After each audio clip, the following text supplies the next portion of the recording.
अस्सलाम वालेकुम everyone. Should we start the class? Last lecture में से किसी का कोई कंसर्न क्वेश्चन हो तो आप लोग पूछ लो, नहीं तो हम प्रोसीड करते हैं।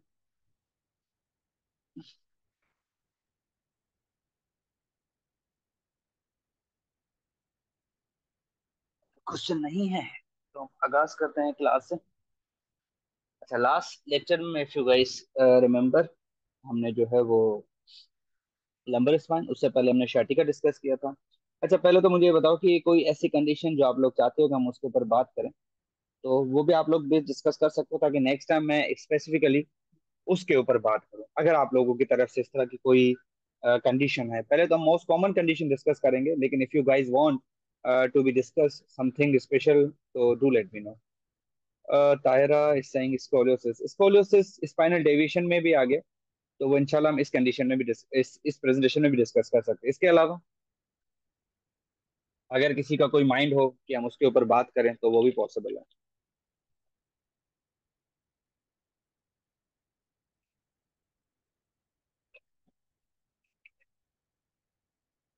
ओके, ठीक है। अगर नहीं है तो एक प्रेजेंटेशन मैं आप लोगों से शेयर करने लगा हूँ।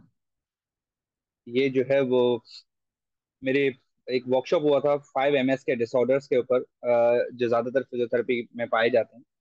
तो वो मोस्ट कॉमन कंडीशन और उनके ट्रीटमेंट के हवाले से एक छोटा सा मेरा वन डे वर्कशॉप था। तो इनके ऊपर पहले हम देखते हैं कि इनमें क्या क्या चीजें मेंशन है। इनमें से एक कंडीशन हम ऑलरेडी डिस्कस कर चुके हैं, और जहां पर आप लोगों को लगे कि सर ये हमने पढ़ा हो तो हम आगे भी प्रोसीड कर लेंगे। Lateral pelvic tilt, because we have a patient. Okay, ठीक है।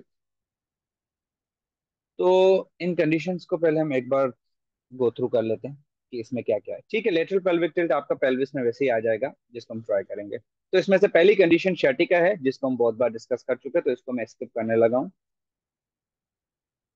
Okay, come to the next condition which is frozen shoulder. Frozen shoulder भी मोस्ट कॉमनली हमारे यहाँ देखने को मिलता है। और दूसरा ये होता है कि फ्रोजन शोल्डर में बहुत सारी चीजें हैं। मैं बहुत बार प्रेजेंटेशन के ऊपर फ्रोजन शोल्डर के ऊपर बात कर चुका हूँ, लेकिन जो ज्यादातर प्रॉब्लमेटिक चीज आती है वो ये थी कि हम डिफरेंशिएट नहीं कर पाते, हम डायग्नोस्ट नहीं बना पाते कि वाकई ये फ्रोजन शोल्डर है या कोई और कंडीशन है। इसीलिए हमारा ट्रीटमेंट मेथड भी वो पुराना ही रहता है, इसीलिए पेशेंट को रिजल्ट नहीं मिलते। सबसे पहले फ्रोजन शोल्डर एक ऐसी कंडीशन है जो एक कंजेनाइटल भी होती है। और सॉरी, कंजेनाइटल तो खैर नहीं होती, होती तो ये अक्वायर्ड है, but problem is that kind of unknown cause के साथ, अननोन एटियोलॉजी के साथ। जो बाकी ड्रॉबैक्स है ना, या जो बाकी फैक्टर्स हैं, वो आपका कहते हैं लोग डायबिटीज वगैरह, इमोबिलिटी वगैरह, these are the factors, these are the predisposing factors which can cause the frozen shoulder, but they are not the actual causes. Like if you ask me, okay, what is the reason of the sciatica, we will say the radiculopathy or the preformis tightness. These are the causes, these are not predisposing factors. ठीक है, तो predisposing factor मतलब एक ऐसे factor जो ये condition करवा सकते हैं। तो let's have discuss to frozen shoulder, जिसको हम एडहेसिव कैप्सुलाइटिस कहते हैं। एडहेसिव कैप्सुलाइटिस, कैप्सूल का इन्फ्लेम्ड हो जाना। एडहेसिव मतलब आपस में, एडहेसिव एक ऐसी प्रॉपर्टी है वाटर की जिसमें, या किसी भी मॉलिक्यूल्स की, जो आपस में मॉलिक्यूल जब जुड़ जाते हैं तो एडहेजन कहलाती है। तो एडहेसिव कैप्सुलाइटिस, उसमें हम क्या क्या करवाते हैं? एडहेसिव कैप्सुलाइटिस के मैनेजमेंट में हम जॉइंट डिस्ट्रक्शन देते हैं। ग्रेड 1-2 मोबिलाइजेशन अगर पेशेंट पेनफुल कंडीशन के साथ आता है। ग्रेड 3-4 अगर हमने रेंजेस को रिकवर करना हो।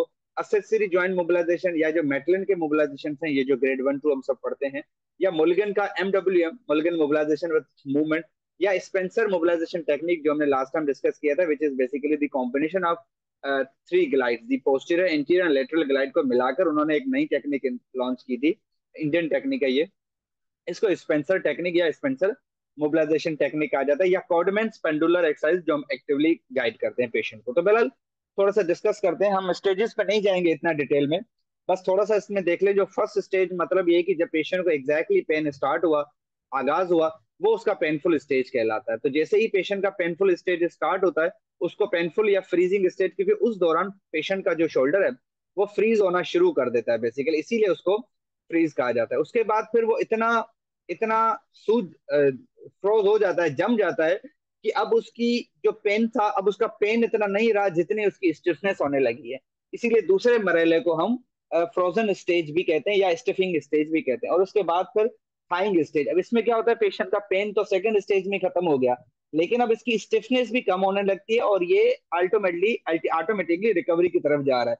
लेकिन अगर ये पेशेंट कुछ भी एक्सरसाइज नहीं करवाता, इसका फ्रोजन शोल्डर तो रिकवर हो जाएगा, but it will take years, क्योंकि एक एक स्टेज दो दो तीन तीन मंथ का है, मतलब कोई 8 माह, कोई 12 माह, कोई साल, इस तरह करके उसको 2-3 साल तो लग जाने। लेकिन अगर वो फिजियोथेरेपी करवाता है, एक्सरसाइजेस करवाता है, या खुद भी करता है, तो रिकवरी के अर्ली चांसेस हैं। ठीक है।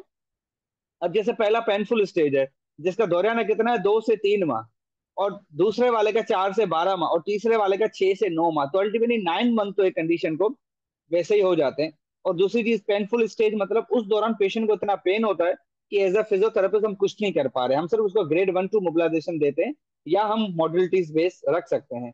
दूसरे स्टेज में स्टिफिंग हो जाती है, पेशेंट का पेन तो कम हो गया, पेन कम हो जाता है, अल्टीमेटली मोशन के साथ मोशन भी कम हो जाती है। जब मोशन कम हो जाती है तो अल्टीमेटली जो स्ट्रक्चर है वो स्टिफ हो जाती है, मसल एट्रोफी की तरफ चले जाते हैं, और पेशेंट को अगेन स्टिफनेस की वजह से हाइपोमोबिलिटी हो जाती है। थाइंग स्टेज में क्या होता है कि अब पेशेंट का पेन कम होने लगता है, मोशन आहिस्ता आहिस्ता रिकवर करती है, but it takes 1 to 3 years। कितना वो बता रहे हैं कि 1 से 3 साल भी लग जाने के चांसेस है, कि अगर वो पैसिवली फिजियोथेरेपी या बाकी ट्रीटमेंट नहीं करवा रहा। क्लिनिकल डायग्नोसिस कैसे बनाएंगे? सबसे पहला क्लिनिकल डायग्नोसिस क्या होगा कि पेशेंट की जो 3 मूवमेंट्स हैं जो यूजुअली लॉस होती हैं, एक्टिव और पैसिव मूवमेंट दोनों अफेक्टेड होंगी। ऐसा नहीं होगा पेशेंट कहेगा एक्टिव मूवमेंट पेनफुल है, पैसिव मूवमेंट पेनफुल नहीं है। जिस रेंज में एक्टिव पेनफुल है उसी में ही पेनफुल पैसिव भी पेनफुल होगा। डायग्नोसिस ऐसे बनाएंगे, हम पेशेंट की 3 मूवमेंट चेक करते हैं। इंटरनल जो रोटेशन है वो सबसे ज्यादा रिस्ट्रिक्टेड होती है, और पेशेंट अपनी जो हाथ है वो कमर के पीछे नहीं रख पाएगा। एबडक्शन रिस्ट्रिक्टेड होती है, पेशेंट जो है वो अपना हाथ ओवर द हेड नहीं लेके जाएगा। और 50% एक्सटर्नल रोटेशन का लॉस होता है, पेशेंट जो है वो अ, अपना हाथ गर्दन पे नहीं रख पाएगा। तो हम पेशेंट को कहते हैं अपना हाथ गर्दन पे रखो, अपना हाथ कमर में रखो, ताकि हम उसकी इंटरनल एक्सटर्नल रोटेशन वगैरह चेक कर सके। ठीक है। ये उसका एक एक्सरे का व्यू है। अगर हम नॉर्मली बस उसमें स्टिफनेस वगैरह चेक करते हैं, हम यहाँ से निकल के आगे बढ़ेंगे। ये कुछ डिसलोकेशंस के भी हैं, तो हमने सिर्फ चेक करना होता है। अगर आप डिसलोकेशन के देखना चाहें, तो यहाँ पर ये एंटीरियर शोल्डर डिसलोकेशन को देखो, जिसमें ह्यूमरल हेड आगे को मूव ऑन कर देता है, जिसकी ओवर एक्सेसिव पोस्टीरियर, अगर शोल्डर की एक्सटेंशन हो रही होती है, तो किसी को एक्सटेंशन में ज्यादा फोर्स लग जाता है तो वो एंटीरियरली डिसलोकेट करता है, और अगर किसी को फ्लेक्शन में हो तो वो पोस्टीरियरली डिसलोकेट करता है। ये तो एक जनरल उसका मैकेनिज्म ऑफ इंजरी है। ओके, फिर आर्थराइटिक चेंजेस हैं वगैरह, ये हम उसमें मूवमेंट्स करवाते हैं, पेशेंट की हिस्ट्री ली, एक्टिव मूवमेंट्स करवाई, ओवरहेड मूवमेंट करवाई, हैंड बिहाइंड द बैक मतलब internal rotation, hand behind the neck मतलब एक्सटर्नल रोटेशन, ये सारी की सारी हमने मूवमेंट्स करवाई। ओके, ये हम हिस्ट्री काउंसलिंग वगैरह करके अब हम मैनुअल थेरेपी के फिजियोथेरेपी ट्रीटमेंट में आ जाते हैं। सबसे पहले हम कौन कौन सी मैनुअल थेरेपी की ट्रीटमेंट करवाएंगे? हम उसमें एपी ग्लाइड देते हैं। एपी ग्लाइड मतलब एंटीरो पोस्टीरियर, हालांकि हमारा पेरिफेरल पार्ट अभी भी रहता है, लेकिन थोड़ा बहुत हमें नो हाउ तो जरूर होगा। एपी ग्लाइड हम यूजुअली देते हैं एंटीरो पोस्टीरियर, जिसको सिर्फ पोस्टीरियर ग्लाइड दो। आप सुपाइन पोजीशन में देते हो, मैं आपको आगे पिक्चर दिखा दूं, इसका हम प्रैक्टिकल भी करेंगे बहरल। एपी ग्लाइड हम यूजुअली देते हैं मतलब पोस्टीरियर ग्लाइड, पोस्टीरियर ग्लाइड देते हैं फ्लेक्शन को प्रमोट करने के लिए। एंटीरियर ग्लाइड हम देते हैं एक्सटेंशन को प्रमोट करने के लिए। इंफीरियर ग्लाइड जो इसके नीचे लिखा हुआ है वो हम देते हैं एबडक्शन को प्रमोट करने के लिए। मेटलन की जो मोबिलाइजेशन है वो हम देते हैं, डिपेंड करता है कंडीशन नीडेड क्या है। पेन को इंप्रूव करना है तो ग्रेड 1-2, रेंजेस को करना है तो ग्रेड 3-4। स्केपुलर मोबिलाइजेशन देते हैं स्केपुलर ह्यूमरल रिदम को मेंटेन करने के लिए। फ्रोजन शोल्डर में अक्सर स्केपुलर ह्यूमरल रिदम भी जो है अफेक्टेड हो जाता है। एमडब्ल्यू हम कराते हैं जिस मूवमेंट नीडेड है, जो मूवमेंट नीडेड हो गया हम उसकी एमडब्ल्यू हम करा लेंगे। स्ट्रेचिंग हम कराते हैं मसल्स को लेंथन करने के लिए, स्ट्रेंथन इन मसल्स को तगड़ा करने के लिए, मसल एनर्जी टेक्निक मसल को स्ट्रेच करने के लिए। प्रोप्रियोसेप्टिव पीएनएफ भी हम देते हैं स्ट्रेचिंग के लिए, या होम फ्लाइन जिसमें हम पेंडुलर वगैरह एक्सरसाइज रिकमेंड करते हैं।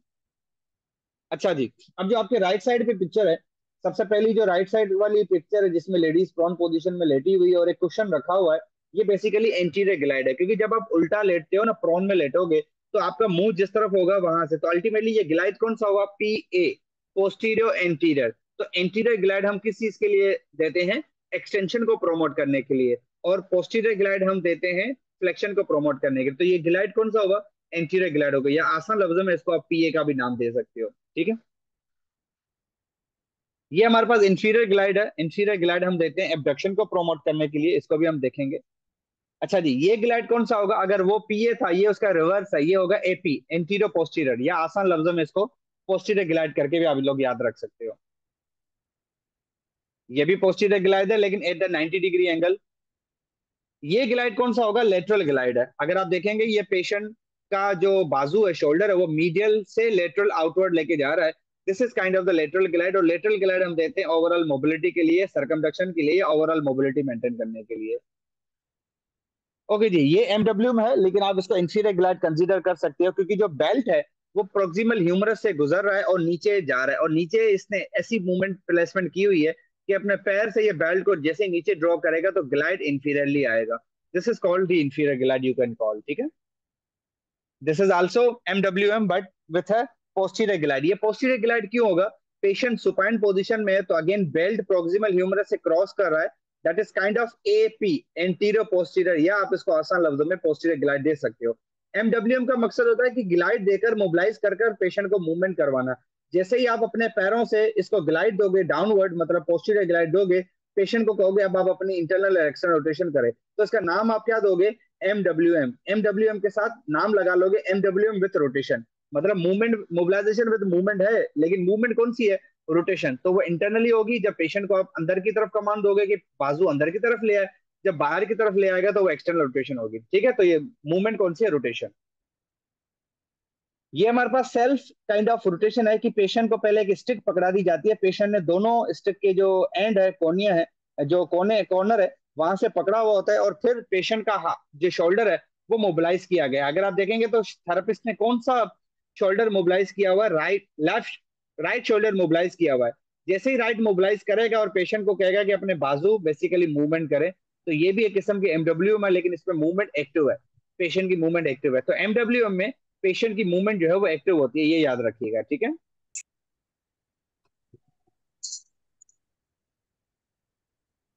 ओके जी। अब ये मूवमेंट भी सेल्फ ही है। पेशेंट ने बेल्ट क्रॉस किया हुआ है अपना प्रोक्सिमल ह्यूमरस से, और जैसे ही अपने बॉडी को आगे की तरफ वो पुश करता है, फोर्स करता है, तो जाहिर सी बात है ग्लाइड पोस्टीरियरली जाएगा। तो ये भी एपी ग्लाइड ही है, एंटीरियर पोस्टीरियर ही है। और इसको मेंटेन करते हुए पेशेंट कोई भी मूवमेंट कर सकता है in order to perform the MWM for the rotation. ये भी एक मूवमेंट है लेकिन ये पैसिव है। ओके जी, फिर हमारे पास शोल्डर की कुछ अलग से एक्सटेंसर एक्सरसाइजेज हैं जो कि शोल्डर की फ्लेक्शन को फैसिलिटेट करने के लिए या एब्डक्शन को प्रोमोट करने के लिए, इसको हम आसान लफ्जों में फैसिलिटेटरी एक्सरसाइजेज कर सकते हैं। अगर आप गौर से देखेंगे, हैंड प्लेसमेंट क्या है? ह्यूमरस पे रखी हुई है हैंड प्लेसमेंट, और पेशेंट को कमांड दिया जा रहा है कि वो ओवर द हेड करे। जैसे ही वो ओवरहेड मूवमेंट करेगा, पेशेंट ने मजीद, थेरेपिस्ट ने अपने हेल्प के थ्रू, अपने शोल्डर के थ्रू मजीद उसको फैसिलिटेट करना है। This movement can be called as a facilitatory technique, ठीक है। तो this is called the scapular facilitatory technique, scapular humeral rhythm के लिए। ये तो शोल्डर ट्रैक्शन है सिंपली। ये वही मूवमेंट है जी। स्केपुलर मोबिलाइजेशन हम साइड लाइन में परफॉर्म कर सकते हैं, साइड लाइन में ही ज्यादा बेहतर रहती है। Another picture. Okay, Spencer technique के बारे में मैं पहले ही बता चुका हूँ कि Spencer technique is basically the combination of the movement. अगर आप गौर से पढ़ेंगे तो इसमें लिखा हुआ है एंटीरियर ग्लाइड, पोस्टीरियर ग्लाइड और इंफीरियर ग्लाइड। तो बेसिकली जो स्पेंसर टेक्निक है, it's a series of the manual therapy manoeuvres जो कि performed by the physical therapist.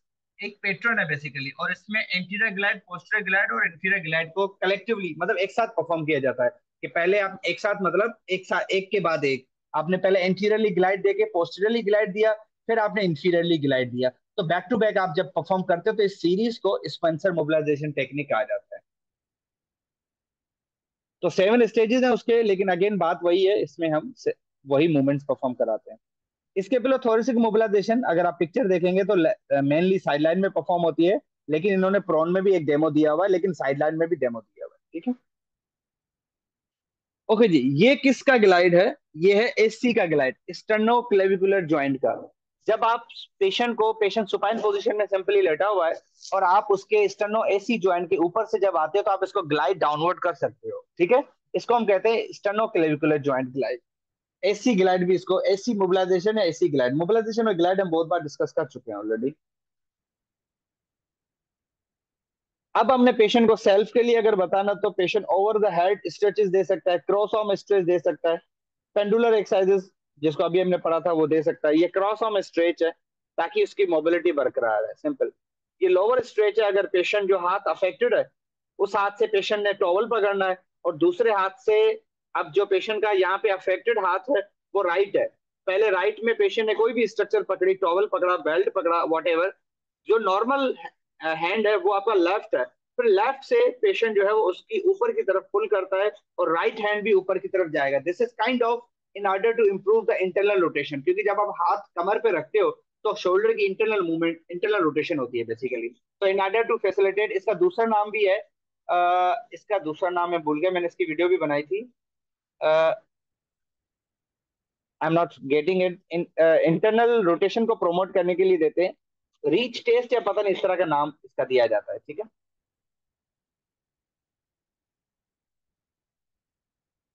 Okay, ये भी आर्म पिट स्ट्रेच है, जिसमें एक तो ऊपर आप डाइस डाइस जितनी स्ट्रक्चर पे जब खड़े होते हो, और फिर आपने अपने पैरों के बल नीचे झुकना है। जब जैसे ही पैरों के बल आप नीचे झुकते हो तो जाहिर सी बात है आपके आर्म्स में, शोल्डर में स्ट्रेच आ रहा होता है, ठीक है। क्या तो है? वही है, एक्सटर्नल मैंने रोटेशन को प्रमोट करने के लिए अगर आप स्टिक नहीं यूज कर सकते तो आप किसी दरवाजे या किसी दीवार के कोने पे जाके खड़े हो जाते हो और अपना हाथ प्लेस करते हो, जैसे कि आप इमेज में देखेंगे, इसमें राइट साइड पे रखा हुआ है, जैसे ही वो राइट हाथ दीवार के साथ रखता है, फिर आपने क्या करना है, ट्विस्ट करना है अपोजिट साइड पे, जैसे ही आप अपोजिट साइड पे ट्विस्ट करोगे आपके राइट आर्म में स्ट्रेच आएगा। This can be called as inverter in को ऑर्डर खोलो, टू मैं इम्प्रूव द कन्वर्ट कर। External rotation. तो जो पहले वाली थी टॉवल वाली, in order to AC improve को द इंटरनल चलाए रोटेशन, लगा तो दिस इज ऐसे फॉर रहते कि अभी एक्सटर्नल चला रोटेशन। देंगे। This is, we all know, finger ladder test in order to improve the forward flexion। आप वॉल लेडर के साथ कराते हो या डायरेक्टली वॉल के बल आप अपनी फिंगर की एनप्लेसमेंट करके पेशेंट को कमांड देंगे कि वो ऊपर तरफ जाने की कोशिश करे, ताकि फॉरवर्ड फ्लेक्शन में उसका आर्म चला जाए, ठीक है। This is how we perform in the hospital and setups. We all know that in order to improve the shoulder circumduction या shoulder overall mobility, we also use the shoulder weave. We also use the shoulder pulley. And then modalities, if you talk about the heating pad can be used, but not in acute, in a chronic condition. Now the patient is coming after, right after the 1 month, right after the few days, 10 to 15 days, then definitely it goes into towards the stiffness. अब वो stiffness की तरफ जैसे ही चला जाता है, तो वहां पर आपकी हीटिंग पैड वर्क एक्यूट में इतना नहीं करेगी, तो क्रॉनिक में जब चली जाए तो ज्यादा वर्क करेगी, then you can use the heating pad and all. And then definitely the modalities we use depends, that depends upon the pain management, different type of the laser and the currents that also depend upon the need. When you talk about the chronic condition, laser is very effective. When you talk about the deep tissue structure, laser is also very effective because it has a deep penetrating power. Therapeutic ultrasound and all you use. Dry needling can be used, but again, as I told you, dry needling is not involved in the frozen shoulder, but in order to deal the symptoms, one of the symptoms, for instance, when the frozen shoulder becomes the chronic, definitely you get the stiffness around surrounding the structure to the shoulder. Shoulder joint को जो structure surround करती है वहां पर stiffness आ जाएगी। अगर वहां पर स्टिफनेस आ गई, उनको रिलीज करने के लिए, if you are using the dry needling, so you are not dealing with the frozen shoulder directly, but you are dealing one of the symptom which is caused by the frozen shoulder. And this is how you perform there. And then you will give the home advice, and then it's done. If you talk about the another condition, we have already discussed the lower cross syndrome and the upper cross syndrome. Lower cross syndrome को तो हमने DG Khan में discuss किया था। अपर cross syndrome में अगर आप गौर से देखें तो उसका जो चेस्ट का मसल है, पेक्टोरल्स मेजर है, वो टाइट हो जाता है, और फौरी तौर पे जो स्केपुलर मसल्स हैं ट्रेपेजियस से ऊपर आ रहे हैं, स्पेशली अपर ट्रेपेजियल लेवेटर स्केपुली, वो भी टाइट हो जाते हैं। तो टाइटनेस टाइटनेस को क्रॉस कर रही है। और वीक क्या होगा, पेशेंट राउंडेड शोल्डर में भी जा सकता है, नेक फॉरवर्ड हेड पोस्चर में जा सकती है। तो जो एंटीरियर डीप नेक फ्लेक्सर्स हैं वो वीक हो जाएंगे, मतलब स्ट्रेच हो जाएंगे अल्टीमेटली, और आपके जो लोअर ट्रेपेजियस और सर्टस एंटीरियर के मसल्स है उनमें भी इतनी जान नहीं रहेगी, क्योंकि वो खिंच जाएंगे, तो अल्टीमेटली वो भी वीक हो जाएंगे। So this is how the weakness is crossing to the weakness, and tightness is crossing to tightness. This so you call the upper cross syndrome because it is at the shoulder joint. And then pelvic tilt we have talked about this several times. Last lecture में भी हमने यही discuss किया था, anterior और normal के बारे में, anterior और posterior pelvic tilt, but here we are discussing, ठीक है। पेल्विक टिल्ट को समझने के लिए आप उसकी सिटिंग पोस्चर में भी देख सकते हो। आपके सामने एक पिक्चर राइट साइड पे है।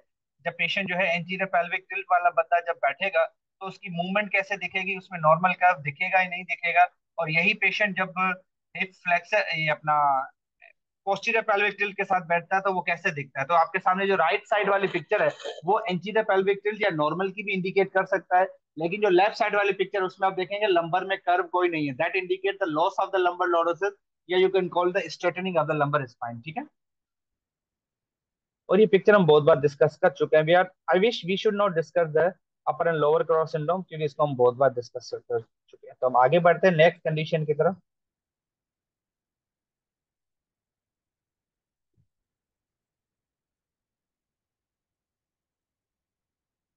अच्छा जी, then we have the third musculoskeletal condition which is also most common, the spinal deviation.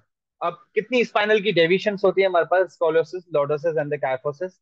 Lordosis और काइफोसिस वाहिद डेविएशन है जो सैजिटल प्लेन में होती है, और आपका स्कोलियोसिस कोरोनल प्लेन में होती है। जब आप किसी को साइड व्यू से, लेटरल व्यू से देखते हो, तो अगर उसका काइफोटिक कर्व बड़ा हुआ तो वो काइफोसिस, लॉर्डोटिक कर्व बड़ा हुआ तो lordosis. But when you talk about the scoliosis, scoliosis को आप साइडलाइन से इतना नहीं दे सकते जितना आप पीछे से पोस्टीरियरली देखते हो, और स्पाइन की जो कर्वेचर है वो लेटरल कर्वेचर पेशेंट में बन जाता है, that is called the scoliosis. अगर आप पिक्चर देखेंगे तो हमारे पास लोडोसिस के बाद हाइपर लोडोसिस भी है। जब एक पेशेंट में लोडोटिक कर्व हद से ज्यादा बढ़ जाता है उसको हम हाइपर लोडोसिस कहते हैं, ठीक है। और जब काइफोसिस बढ़ जाए तो हाइपर काइफोसिस कहते हैं। लेकिन स्कोलियोसिस को आप प्रोन पोजीशन में या प्रोन में या स्टैंडिंग में पोस्टीरियरली देख सकते हैं इजीली।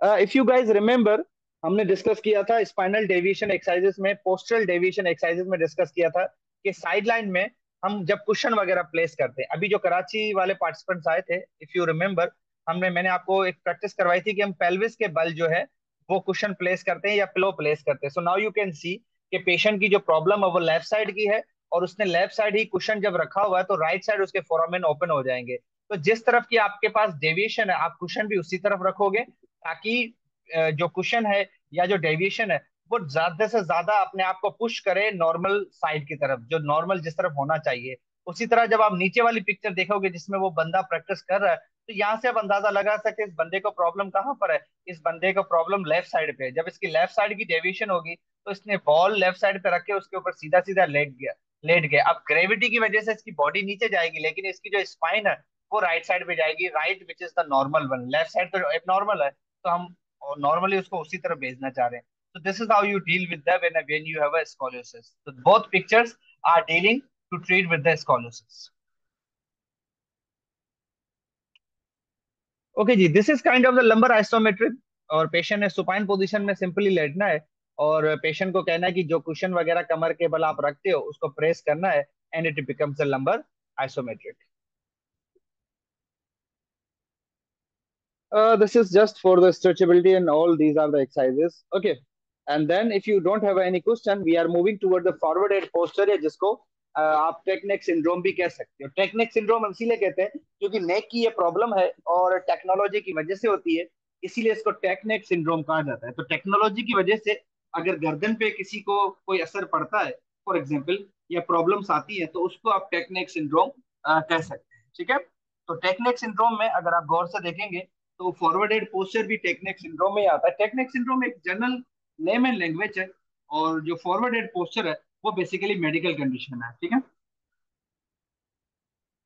ओके, अब हम पढ़ते हैं ये है क्या। अब ये पिक्चर आपके सामने है जिसके ऊपर डिफरेंट एंगल के ऊपर जब आप मोबाइल यूज करते हो तो कितना डिग्री फोर्स बढ़ता है। जैसे आप सबसे पहली पिक्चर देखोगे कि आपने 0 डिग्री फोर्स आपके ऊपर, 0 पाउंड इन्होंने मेंशन किया हुआ, पाउंड, 0 पाउंड वेट आपका आ रहा है गर्दन का, when you are using a normal by using the hand placement at the level of your eye side. जब आप मोबाइल को ऊपर लेके आते हो रादर देन गर्दन को झुकाने के बजाय आप मोबाइल को ऊपर ले आते हो at your eye side level, then you don't have such pressure. But जब आप जितना जितना गर्दन को झुकाने की कोशिश करेंगे ये ज्यादा वर्स हो जाएगा, और एट द एंड जब आप देखोगे लास्ट वाली जो पिक्चर में सबसे ज्यादा जो मैक्सिमम पाउंड फोर्स जो बढ़ रहा है, बेसिकली वेट जो बढ़ रहा है स्कल का, वो 80 पाउंड तक जा रहा है basically, and which is very young age तक तो ठीक है, कंसिडरेबल है। लेकिन जब with the passage of time age भी बढ़ती जाएगी, you won't be able to look as much as downward जितना पिक्चर में दिखाया गया है। And we all know that. अब इसमें आप देखें करेक्शन और गलत टेक्निक के बारे में आपको दिखाया गया कि करेक्ट टेक्निक के लिए आपने क्या करना है, सिंपली मोबाइल को अपने लेवल पे ले आओ और आधा दिन गर्दन को ज्यादा न झुकाओ। तो गलत और सही आपके सामने है, ठीक है।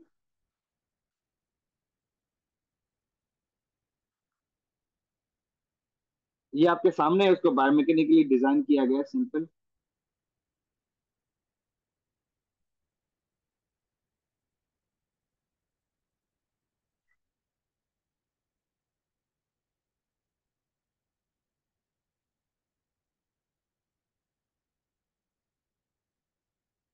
ओके, रेगुलर नेक की मूवमेंट्स हैं जो आप उसमें कराते हो, ये एज अ पीटी मैनेजमेंट में बता रहा हूँ। रेगुलर नेक की मूवमेंट मतलब एक्टिव मूवमेंट्स करवाना, लाइक जो अफेक्टेड है या जो भी नहीं भी अफेक्टेड है, रिस्टोर करना फंक्शन को, और फंक्शन को रिस्टोर करने के लिए आप उसके अपर ट्रेपेजियस और साइडस एंटीरियर पे काम करेंगे। आइस और हीट पैक देते हो up to a need. If you feel patient chronicity में चला गया तो heating pad is effective. When you talk about patient is in active condition, तो आपके पास एक्टिव नीड है, ठीक है। Then you need the acute condition आता है तो हॉट कोल्ड पैक नीडेड होता है। You can go for a soft tissue massage, deep friction massage, etc. It depends upon the condition. चिन टक एक्सरसाइजेज वो मैं आगे आपको पिक्चर दिखाता हूँ। स्केपुलर रिट्रैक्शन मतलब स्केपुलर की कोई भी मोबिलाइजेशन टेक्निक हो, जिस तरह हमने लास्ट पिक्चर में, लास्ट कंडीशन में डिस्कस किया था। पेक्टोरल्स मेजर का मसल का स्ट्रेच हम बहुत बार देख चुके हैं कि पेशेंट ने दोनों अपने हाथ गर्दन के ऊपर रखने, और आपने पीछे से आके अपने दोनों हाथों को उसके पेशेंट के पीछे की तरफ लेके जाना है, ठीक है। ओके जी, अब अगर किसी का कोई क्वेश्चन हो तो आप लोग यहाँ से पूछ लो। ये मैंने बिल्कुल शॉर्ट और प्रिसाइज रखा हुआ है, ऐसा नहीं कि यहाँ तक ट्रीटमेंट जो है बिल्कुल खत्म हो जाता है। इसके अलावा भी ट्रीटमेंट के और भी बहुत सारे ऑप्शन है, लेकिन मैंने इसको बिल्कुल मुख्तसर किया हुआ है ताकि हम शॉर्ट पीरियड ऑफ टाइम में इसको डिस्कस कर चुके हैं। अगर किसी का कोई क्वेश्चन है तो आप लोग पूछ लो।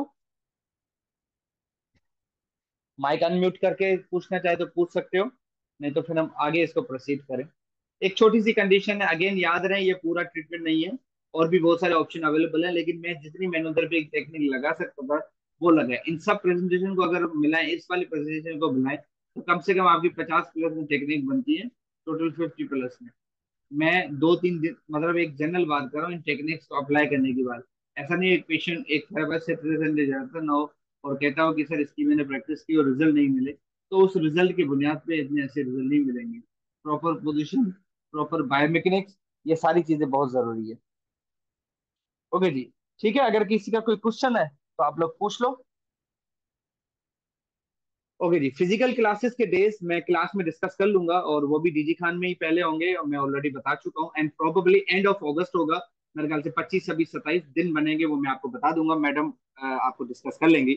और एक रिक्वेस्ट जो कि शाहिद ने भी आपको भेजी होगी कि आपके सर्टिफिकेट, जैसे कि आपको पता है कि सीएमडी अब सीपीडी अप्रूवल मिल चुका है, तो अब आपको सीपीडी अप्रूवल्स मेरी तरफ से भी मिल जाएंगे, और मेडिक प्रो की तरफ से, दोनों आपकी तरफ दोनों पॉसिबल्स हैं। और दूसरा ये है कि आप जो सेकंड इंस्टॉलमेंट है वो kindly first week of August में पे कर दे, ताकि मैं वो पेमेंट आगे, क्योंकि ये आपकी लास्ट फिजिकल क्लासेस होंगी, उसके बाद ऑनलाइन होंगे, और उसके बाद आपको सर्टिफिकेट दिए जाएंगे। तो अगर किसी का कोई क्वेश्चन नहीं है तो मेरे ख्याल से मैं इसको यहाँ पे एंड करता हूँ, हम इसको ज्यादा एक्सटेंड नहीं करते, ताकि हमारे पास और भी बहुत सारी ऑनलाइन क्लासेस है। और हाँ, एक और चीज, आप लोग ना ज्यादातर कंडीशन जो आप लोग डिस्कस करना चाहते हो वो भी एक बार उसको पढ़ा करें, मेरे साथ डिस्कस किया करें, ताकि हम आगे प्रोसीड करें, वरना फिर यही होगा कि मैं बस पढ़ाता जाऊंगा और मुझे किसी भी किस्म की अपडेट नहीं मिलेगी। और लास्ट चीज, अब आपका एक सेल्फ असेसमेंट का टेस्ट होगा, जिसके लिए मैंने ये 15 मिनट की क्लास आपकी एक्सटेंड की हुई है। ठीक है, आपका एक सेल्फ असेसमेंट का टेस्ट होगा, डेट आप लोग डिसाइड करोगे, लेकिन we have to conduct before 15 August. Google form में कंडक्ट किया जाएगा, बेसिक से क्वेश्चन होंगे, और उससे आपको आइडिया हो जाएगा कि फाइनल फाइनल का पेपर कैसे होगा। तो अभी आप लोग मिलके मुझे कोई डेट दे दो, अगले हफ्ते अगर कंडक्ट करना चाहते हो तो अगले हफ्ते में एक दिन आपकी क्लास होगी, एक दिन हम टेस्ट कंडक्ट कर लेंगे। तो do let me know before 15 August, I have to conduct the class, क्योंकि फिर आगे आप लोगों की फिजिकल क्लासेस आ जाएंगे। तो अभी आप लोग मिलके मुझे कोई भी डेट दे दो, ताकि हम उस चीज को फाइनल कर लें।